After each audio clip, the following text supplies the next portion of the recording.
தகப்பனார் மரித்தார்னு சொன்ன உடனே அதை அவனால் தாங்க முடியவில்லை. பூமியில விழுது புரண்டான், அழுதான். ஆனா அழுது கொண்டிருக்கும் போது இவ அடுத்த வார்த்தை சொல்றா, அரசே நீ இதை போல் அழாதே, எழுந்திரு என்று கைகையினுடைய அடுத்த வார்த்தை.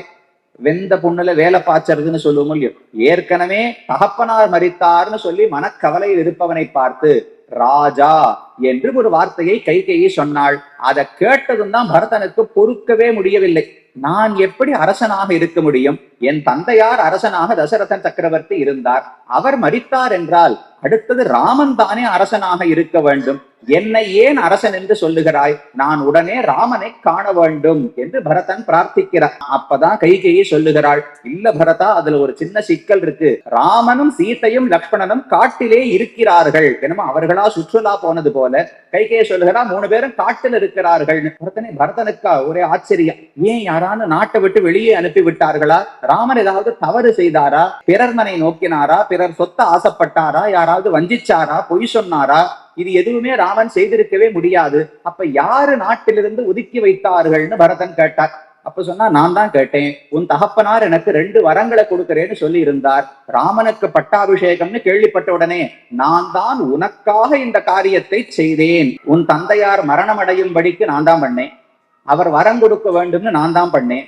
ராமன் காட்டுக்கு போகணும்னு நான் தான் பண்ணேன். கூட சீத்தையும் போக வேண்டும்னு நான் தான் ஆக்கினேன்.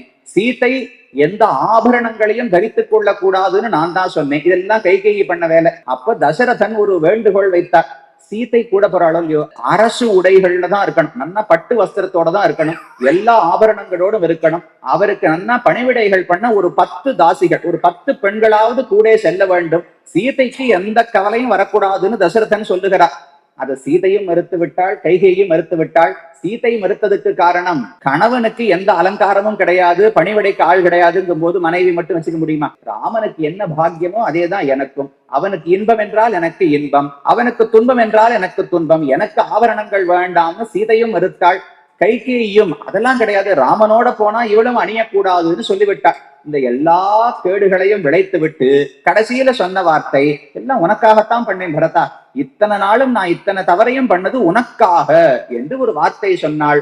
பரதனுக்கு கோபம் வந்தது. நான் எப்போது இதை பிரார்த்தித்தேன்? உன் பெற்ற மகனுக்கு, நீ பெற்ற மகனுக்கு எது பிடிக்கும் பிடிக்காதுன்னு கூடவா உனக்கு தெரியாது? நான் எப்படிப்பட்டவன்?